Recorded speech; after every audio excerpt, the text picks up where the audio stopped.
Olá, turminha boa e amiga do mundo dos mistérios. Tudo bem com você? Hoje vamos abordar um local fortificado chamado Fortaleza de Heródio. Muitos dos feitos mais surpreendentes da engenharia antiga são muitas vezes evitados pelos historiadores, com muitos materiais de pesquisa históricos ausentes de sua existência devido às suas origens inexplicáveis. A razão para isso deve ser óbvia, pois quando se olha para essas relíquias, nos impressiona instantaneamente, aguçando uma curiosidade sobre como algo de tamanha habilidade tão incrível pode ter sido criada pelos indivíduos que são frequentemente ditos. Antes de começar, que tal deixar aquele like maroto e se inscrever em nosso canal, deixando ativado o sininho das notificações para não perder nada. Coloque somente para funcionar, deixando aquele comentário. Sem mais, vamos começar!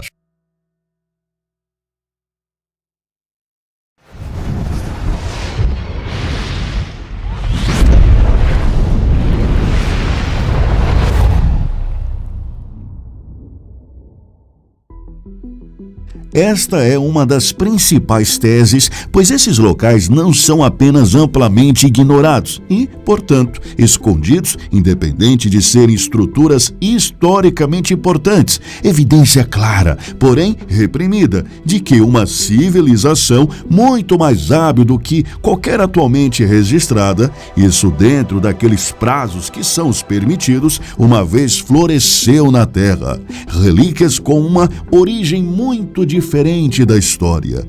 Quem construiu a Fortaleza de Heródio? Acreditamos que essas estruturas foram, em vez disso, redescobertas pelos muitos construtores que são ditos, e isso é frequentemente argumentado como sendo suportado das evidências arqueológicas empíricas. No entanto, a arqueologia apenas prova habitação, não construção. Com um registro de construção nunca encontrado em nenhuma dessas culturas colocadas academicamente sobrevivendo a registros, apenas ter reabitado essas estruturas por motivações estratégicas e, ao fazê-lo, deixou sua própria pegada arqueológica, ocultando posteriormente um aspecto desconhecido da história humana que chegou a um fim abrupto em algum momento da história da Terra. E um desses locais amplamente desconhecido pelo mundo é conhecido por Heródio. O que torna essa estrutura tão incrível não é o pequeno arranjo de estruturas de pedra no centro da construção, mas a própria terraplanagem, toda a área ocupada pelos locais e, de fato, o volume de terra utilizado na fabricação dessa terraplanagem antiga foi de gigantescas proporções, um volume de terra aparentemente do tamanho de uma pirâmide, usado na construção do que se pode ser descrito como uma colina de tamanho respeitável, feita pelas mãos do homem antigo. Uma vez que se inspeciona este local do ar, seu enorme tamanho se torna aparente e o feito incrível que já foi um empreendimento, se de fato construído com ferramentas primitivas, teria sido uma tarefa de dificuldades inimagináveis. Em algum momento, milhares de toneladas de terra foram extraídas e transportadas para este local, criando posteriormente uma habitação incrivelmente bem protegida, com uma inclinação intimidadora por todos os lados. Muitas obras de terra semelhantes podem ser encontradas em todo o Reino Unido, com a maior pirâmide da Europa conhecida como Colina Sunbury, misteriosamente feita de giz, mas esse pequeno local mencionado supera Sunbury de alguma forma. A questão é: quantos anos tem Heródio? Quem fez isso? Como eles conseguiram tal feito? Sem uma atitude aberta em relação aos recursos inexplicáveis desses locais, talvez nunca saibamos. É, sem dúvida, altamente convincente. Olá, turminha boa e amiga do mundo dos mistérios. Tudo bem com você? Hoje vamos dar uma olhada na lista de reis sumérios.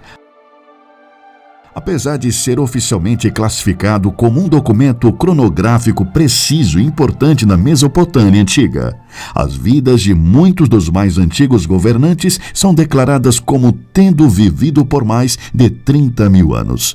Além disso, há um declínio constante e perceptível na duração da vida desses governantes. Esse declínio gradual, quando visto em sua forma completa traduzida, se, é claro, é realmente uma documentação precisa da história, mostra um claro exemplo de devolução ao longo de milhares de anos. Ele lista uma longa sucessão de cidades na Suméria e nas regiões vizinhas. O primeiro fragmento do texto, que se acredita em grande parte, remota a pelo menos 4.000 anos. Foi encontrado no início de 1900 por Reman Ilprecht no local da antiga Nippur, com sua descoberta publicada posteriormente em 1906. Desde a descoberta de Ilprecht, pelo menos 18 outros fragmentos da lista foram encontrados, a maioria deles datando da segunda metade da dinastia Isin. No entanto, essa reivindicação controversa de governantes do passado em um recorrente tema em muitos desses fragmentos, reiterando esses períodos de vida incrivelmente longos. Além disso, intrigantemente, o épico de Gilgamesh, talvez o mais famoso, ainda sobrevivendo à história mundial que remota à Mesopotâmia, é descrito como nada menos que um gigante. Carregando o que é parecido com um leão de estimação, no entanto, parece longe de domar, tentando tirar um pedaço de seu braço, mas devido ao tamanho relativo de Gilgamesh com seu amigo peludo, apenas parece nada mais do que um gatinho sendo abraçado.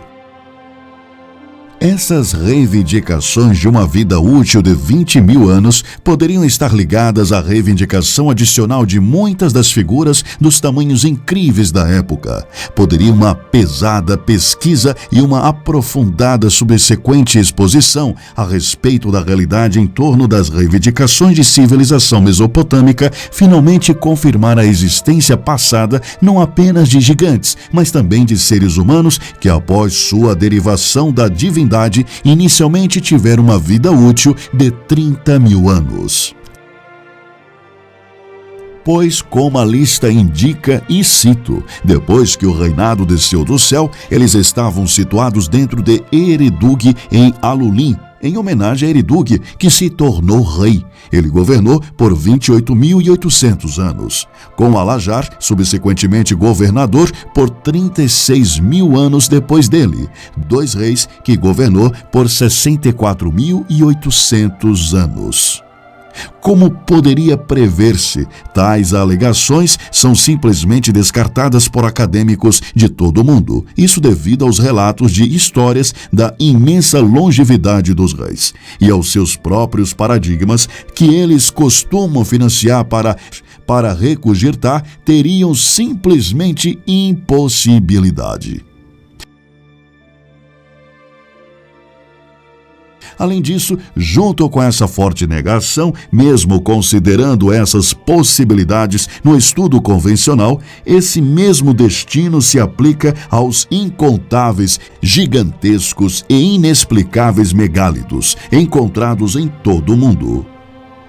Este é um exemplo claro de quão valioso a academia percebe seu conhecimento ilusório do tipo oráculo sobre uma história completa da civilização humana. Pois se alguém considerasse esses indivíduos do passado tendo sido responsáveis pelas grandes pirâmides, por exemplo, alguém poderia finalmente explicar como e quem realmente realizou tais feitos antigos. Mas eu discordo. A Mesopotâmia poderia ser a chave para desvendar muitos segredos escondidos ou perdidos na história da humanidade. Consideramos essas possibilidades altamente atraentes.